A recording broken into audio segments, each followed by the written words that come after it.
It made a refreshing change for me to visit Lisbon, Portugal, for the first time for the Grand Prix at Monsanto. The main straight was one half of the dual carriageway road between Estoril and Lisbon. The rest of the circuit was in an adjacent park. This was the first Formula One race there, so few of the drivers knew anything of the circuit beforehand, although Stirling Moss was a notable exception to that.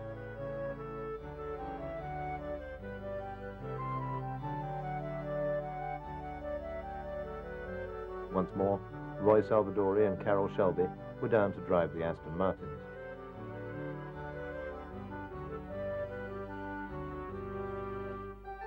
If you play your cards right, you might finish this one, Carroll, mused Roy.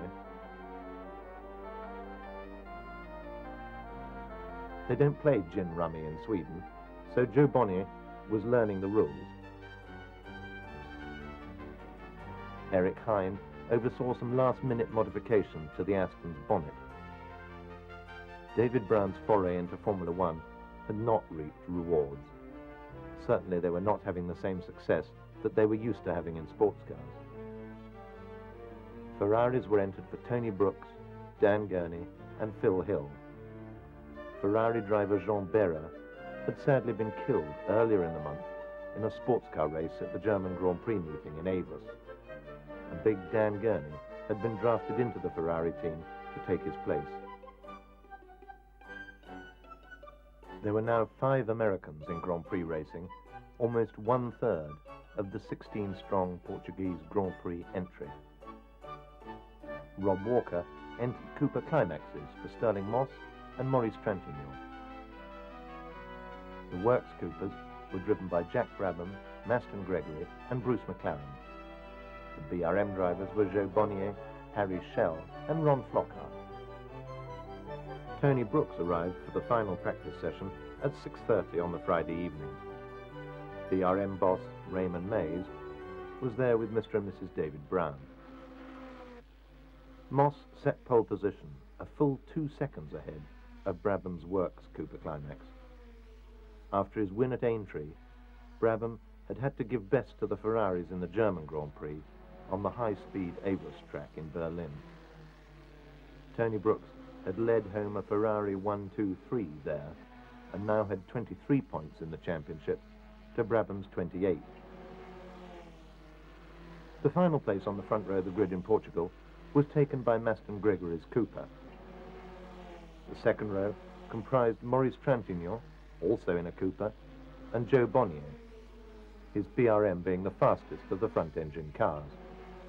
The Ferraris of Dan Gurney and Phil Hill were on the third row, with Bruce McLaren in the third Works Cooper.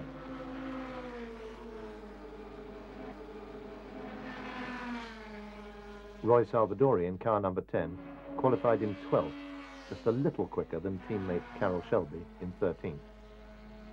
The Astons were over 10 seconds off the pace of Moss's Cooper.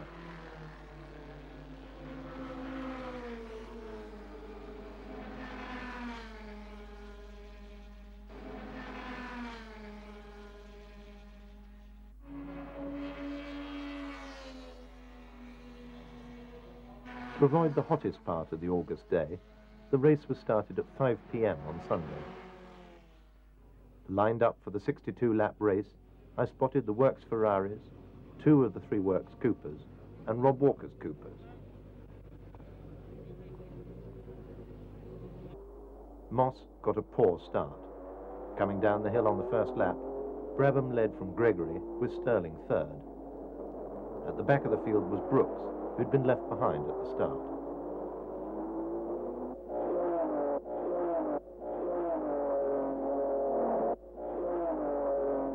Within half a lap, Moss had got into the lead. The Astons were unfortunately outclassed.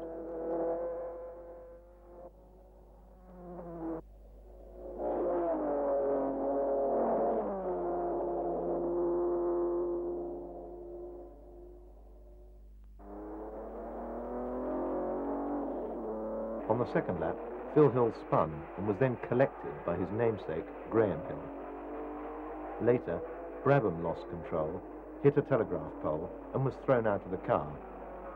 Maston Gregory narrowly avoided running over him, but went on to take second, and McLaren was now third, followed by the dueling pair of Gurney in the Ferrari and Trintignant in the second Rob Walker Cooper. Neither the Astons nor the BRMs were in contention at all.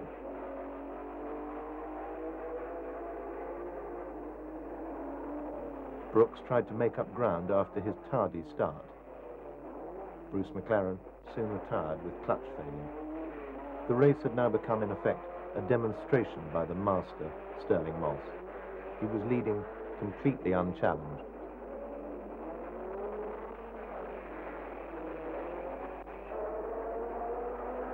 The Gurney-Trintignant battle provided the only close racing.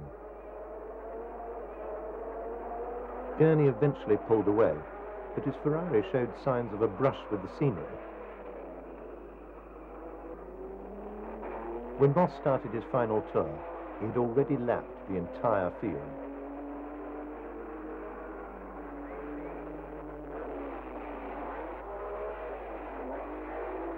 Stirling won a comprehensive victory from Gregory, Gurney and Trintignant. Though after a bad start to the season, plagued by retirements, Moss was overjoyed to win his first Grand Prix of 1959, and he had moved into third place in the championship, 5 points behind Tony Brooks.